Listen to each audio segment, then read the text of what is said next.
ఓం నమో వెంకటేశాయ. ఈనాటి కార్యక్రమంలో న్యూమరాలజీ ప్రకారంగా నెలలు కానీ, సంవత్సరాలే కానీ, తారీఖులే కానీ, నక్షత్రాలే కానీ, ఇక్కడ రాసులే కానీ ఎలా పనిచేస్తాయి, ఏ వ్యక్తికి సంబంధించినటువంటి పవరు ఏ రాశిలో, ఏ నక్షత్రాలలో, ఏ సంఖ్యాబలాలలో ఎలా ఉంది అనే విషయాలు తెలియజేసుకుందాం. ఇది ఏ తారీఖులో పుట్టిన వ్యక్తికైనా వర్తించొస్తుంది. అలాగే ఇక్కడ వ్యతిరేకమైన గ్రహస్థితులు, అనుకూలమైన గ్రహస్థితులు, అలాగే సంఖ్యాబలాలు, పేరులో ఉండేటువంటి అనుకూలతలు, ఇవన్నీ కూడా మనకి పూర్తిగా తెలుసుకునేటువంటి విషయం. ఇందులో సవివరంగా మీకు అందరికీ కూడా తెలియజేస్తాను. పూర్తిగా శ్రద్ధగా ఈ కార్యక్రమాన్ని మొదటి నుంచి చివరి వరకు చూడండి. సబ్జెక్ట్ అనేటువంటి చాలా వరకు దీంట్లో మీకు అర్థమయ్యేలాగా ఉంటుంది. ఇక కార్యక్రమంలోకి పెడితే కనుక ముఖ్యంగా నేను మీకు ఇందులో ఒక రాశి చక్రం వేస్తున్నాను చూడండి. ఇది రాశి చక్రం మీ అందరికీ అర్థం అవడం కోసం చాలా పెద్దగా వేస్తున్నాను. దీన్ని మనం రాశి చక్రంగా తీసుకుందాం. ఇది ఒక రాశి చక్రం చూడండి. ఎలా తీసుకున్నా దాంట్లో మనకి 12 గళ్ళు ఉంటాయి. 1 2 3 4 5 6 7 8 9 10 11 12 ఇవే మనకి 12 రాసులు. దీనిని మనం రాశి చక్రం. ఇది న్యూమరాలజీ ప్రకారంగాను ప్లస్ ఆస్ట్రాలజీ ప్రకారంగాను 2 రకాలుగా కూడా పని అవుతూ ఉంటుంది. ఇందులో మొట్టమొదటిగా మేషరాశి. ఇది సవ్యచక్రంగా తీసుకుంటాం, ఇలా తిరుగుతుంది కాబట్టి దీనిని మేషరాశిగా చెప్పుకుంటాం. మేషరాశి ఇది మేషరాశి అయితే ఇది మనకి మీన రాశి. ఇది మీనరాశి. ఇక్కడ మళ్ళా మనకి ఇది వృషభ రాశి, వృషభం. ఇది మిథునం. అలాగే ఇది కర్కాటకం, కర్కాటక రాశి. ఇది సింహరాశి, ఇది కన్యారాశి. ఇక్కడ మనకి ఇది తులారాశి, ఇది వృశ్చిక రాశి, వృశ్చిక రాశి. అలాగే ఇక్కడ మనకి ఇది ధనుస్సు రాశి. ఇది మళ్ళీ మనకి మకర రాశి, ఇది కుంభరాశి. చూసారా, ఈ రకంగా మనకి 12 రాశులు వచ్చాయి. ఈ మేషరాశిని 1గా తీసుకుంటే ఇది 2, ఇది 3, ఇది 4, ఇది 5, ఇది 6, ఇది 7, 8, ఇది 9, ఇది 10, ఇది 11, ఇది 12. ఇలా మనకి 12 రాశులు ఉన్నాయి. ఇందులో నక్షత్రాలు తీసుకుందాం. ఈ మేషరాశి 1 అయింది కాబట్టి ఈ మేషరాశిలో ఉండే నక్షత్రాలు యాక్చువల్గా రాసులు 12 ఇలా రాసుకుంటాం. ఇలా రాసుకునే రాసులకి మేషరాశికి కుజుని యొక్క ఆధిపత్యం కాబట్టి ఇక్కడ సంఖ్యాబలం చూసుకుంటే కుజుడు అంటే 9. చూసారా, అంటే ఈ యొక్క రాశి యొక్క ఆధిపత్యం ఎంతలో ఉంది? 9లో ఉంది. 9 దీనికి ప్రధానమైనటువంటి సంఖ్య. వృషభ రాశి 2వ రాశి అయినా దీనికి శుక్రుని యొక్క ఆధిపత్యం 2 ప్రధానమైన సంఖ్య. మిథున రాశి 3వ రాశిగా తీసుకున్న దీనికి 5 బుధుని యొక్క బలం, ఇది ప్రధానమైన ఆధిపత్యం. కర్కాటక రాశి 4వ రాశి అయినా దీనికి 2 ప్రధానమైనటువంటి చంద్రుడి ఆధిపత్యం. సింహరాశి 5గా తీసుకున్న సింహరాశికి 1 రవి యొక్క ఆధిపత్యం. మరలా కన్యారాశి 6 తీసుకున్న ఇక్కడ కన్యారాశికి 5 బుధుని యొక్క ఆధిపత్యం. ఇక్కడ తులారాశి 7గా తీసుకున్న ఇక్కడ తులారాశికి 6 శుక్రుని యొక్క ఆధిపత్యం. అలాగే వృశ్చిక రాశి 8గా తీసుకున్న మరలా ఇక్కడ 9 వృశ్చిక రాశికి ఆధిపత్యం. ధనుస్సు రాశికి 9వ రాశి అయిన 3 ధనుస్సు రాశికి ఆధిపత్యం. మకర రాశి 10వ రాశి అయిన 8 శని యొక్క ఆధిపత్యం. కుంభరాశి 11వ రాశి అయిన 8 శని యొక్క ఆధిపత్యం. మీనరాశి 12 అయిన 3 గురుని యొక్క ఆధిపత్యం. చూసారా, గ్రహాలకి ఆధిపత్యాలు ఈ సంఖ్యలో వచ్చాయి. 9వ సంఖ్య కుజుడి ఆధిపత్యం, 2కేమో 2వ రాశి వృషభ రాశికి 6 శుక్రుని యొక్క ఆధిపత్యం.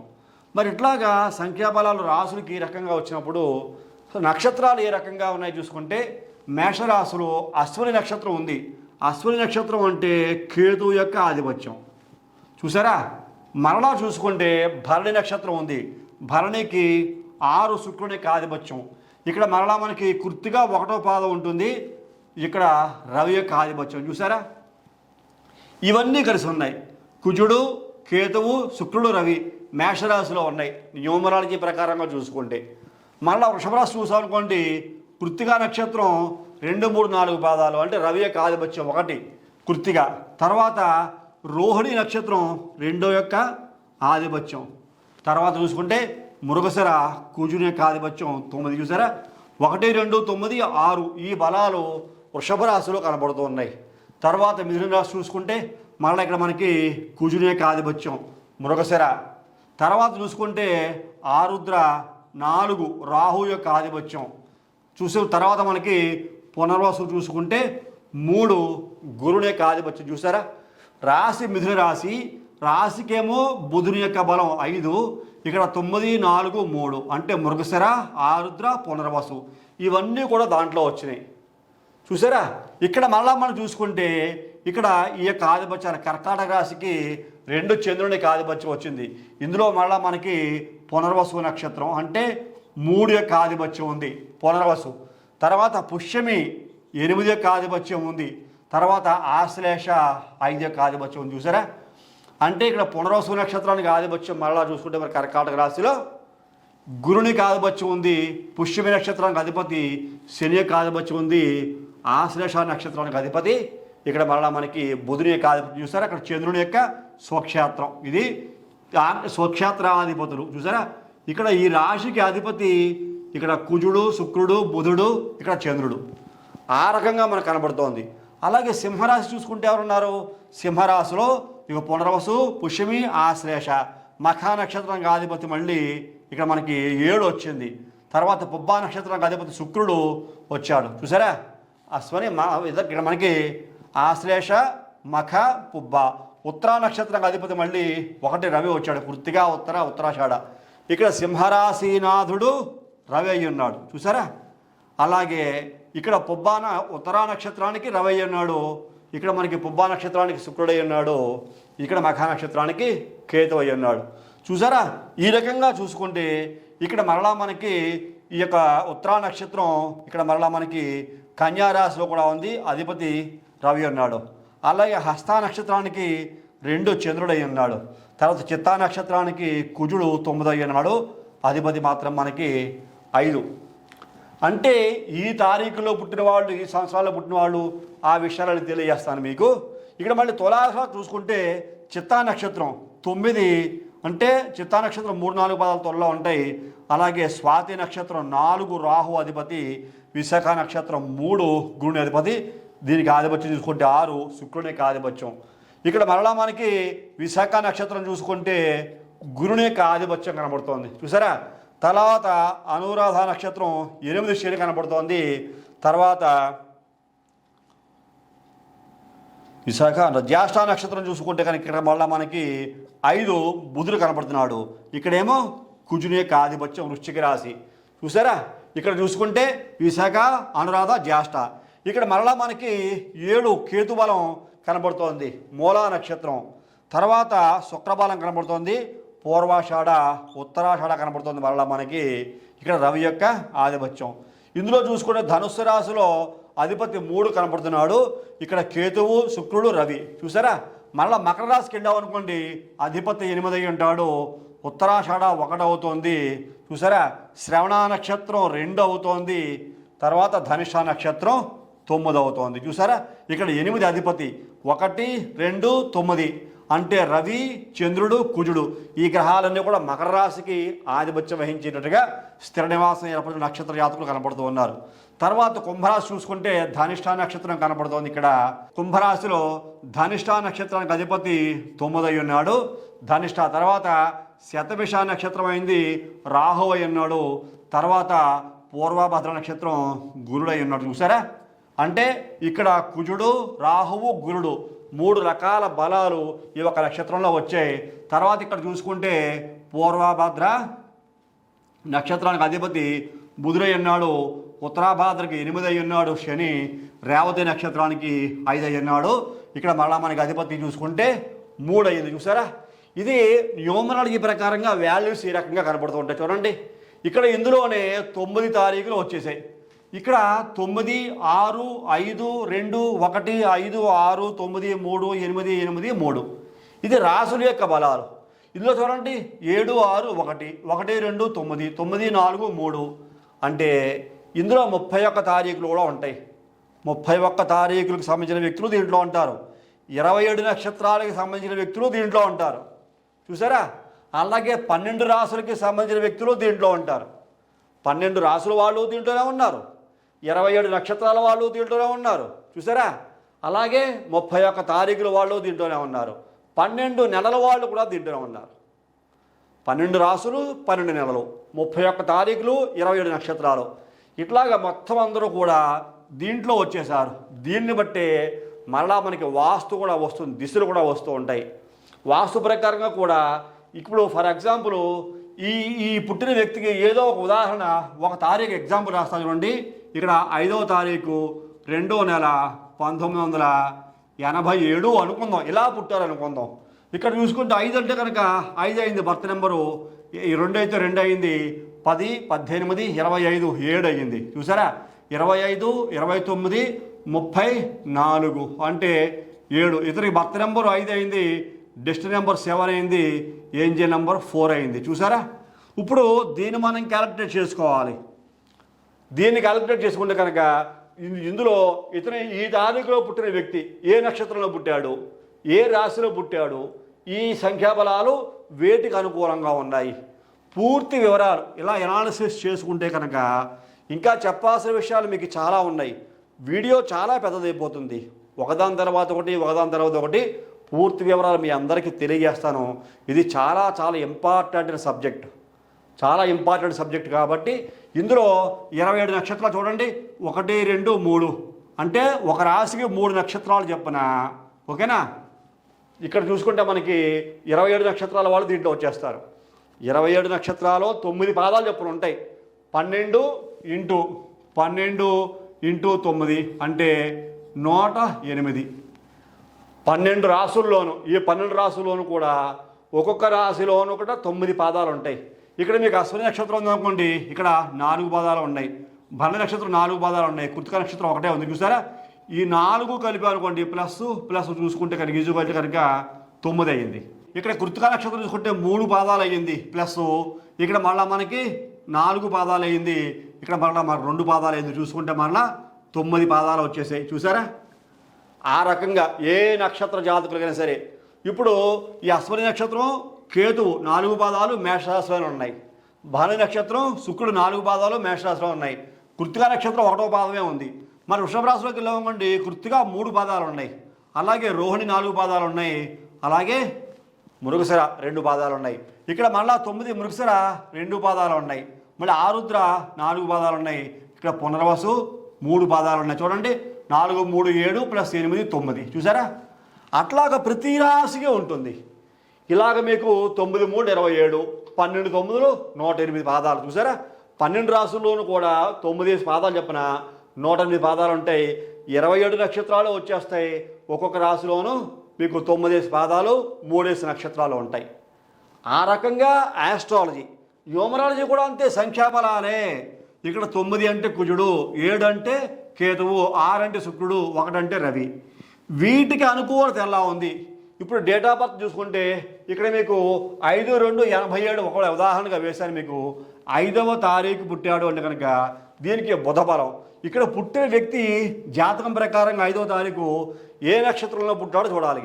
ఎగ్జాంపుల్ చెప్తాను మీకు. ఇతను ఒకవేళ ఆరుద్ర నక్షత్రం పుట్టాడు అనుకుందాం, ఇది ఎగ్జాంపుల్ రాసిన. ఆరుద్ర నక్షత్రానికి అధిపతి 4. ఈ ఆరుద్ర నక్షత్రం ఎందులో ఉందో చూడాలి. ఇక్కడ చూడండి, కృత్తిక, రోహిణి, మృగశిర, ఆరుద్ర. చూసారా? మనకి ఎక్కడ కలపబోతుంది ఆటోమేటిక్గా. ఇక్కడ రోహిణి, మృగశిర, ఆరుద్ర అంటే ఇక్కడికి వచ్చేసిన ఆరుద్ర నక్షత్రం. చూసారా? మిథున రాశిలో ఉంది. ఆరుద్ర నక్షత్రం మిథున రాశిలో ఉంది. 4 పాదాలు మిథున రాశిలోనే ఉన్నాయి. అంటే 5వ తారీఖు పుట్టాడు ఇతను, రాహు యొక్క నక్షత్రంలో పుట్టాడు. అంటే 5వ తారీఖు పుట్టిన వ్యక్తికి బుధుని యొక్క ఆధిపత్యం వచ్చింది. ఇక్కడ 5కి ఆధిపత్యం చూసుకుంటే బుధగ్రహం, 4వ గ్రహానికి రాహు యొక్క ఆధిపత్యం. ఈ 2 చూసుకుంటే ఓకే, బుధరాహువులు కలయిక మంచిదే, ప్రాబ్లం ఏం లేదు. పుట్టింది 5వ తారీఖు, నక్షత్రం చూసుకుంటే ఆరుద్ర నక్షత్రం. ఇట్లా అనాలిసిస్ చేయాలనుకుంటే చాలా చాలా పారామీటర్స్ ఉన్నాయి.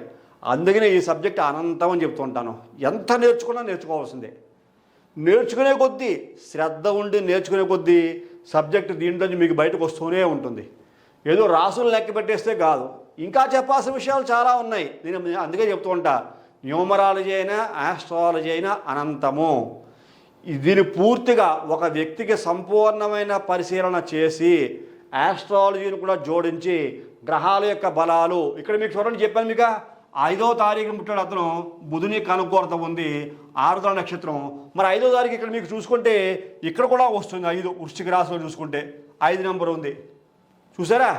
అలాగే 5 నెంబర్ కన్యారాశిలో కూడా ఉంది 5 నెంబర్ చూసారా. అంటే ఇక్కడ మనకి నక్షత్రాలు మీనరాశిలో 5 ఉంది, రేవతి నక్షత్రం. అలాగే నక్షత్రాల యొక్క బలాలు, రాశుల యొక్క బలాలు.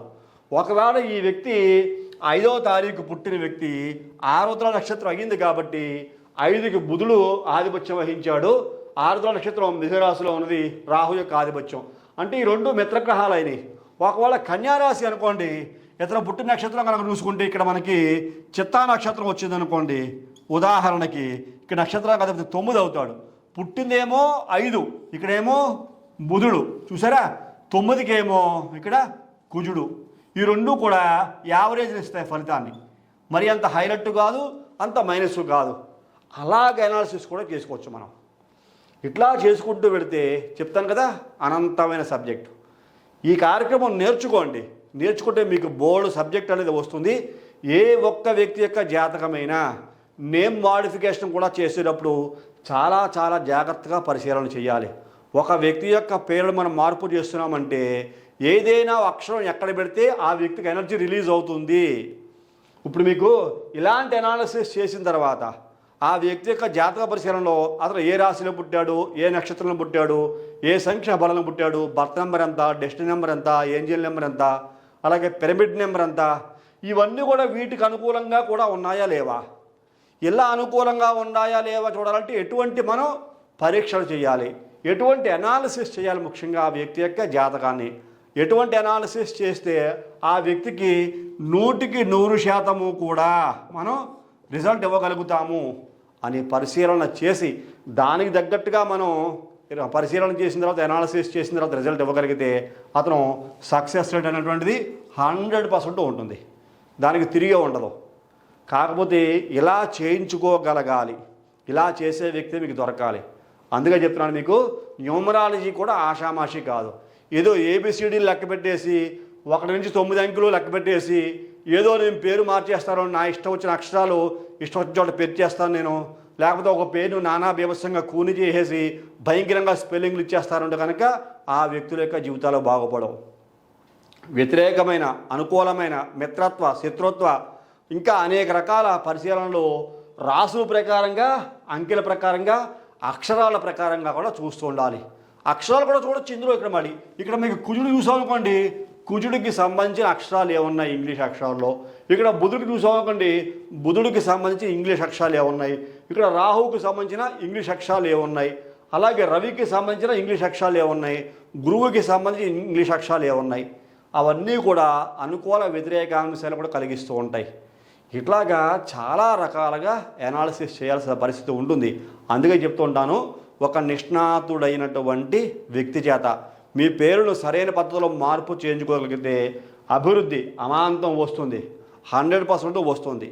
100% 100% కూడా న్యూమరాలజీ ద్వారా అభివృద్ధిని సాధించవచ్చు. కాకపోతే సరైన పరిష్కారం, సరైన మంచి మార్గం చూపించే వ్యక్తి మీకు దొరకాలి అంతే. అదే నేను మీకు చెప్తున్నాను. సబ్జెక్టు నేర్పిస్తానని చెప్పి మీకు నేర్పిస్తుంటాను. ఫ్యూచర్లో నాకు సమయం దొరికినప్పుడల్లా కూడా కార్యక్రమాలు చేసి మీకు యూట్యూబ్లో పోస్ట్ చేస్తూ ఉంటాను.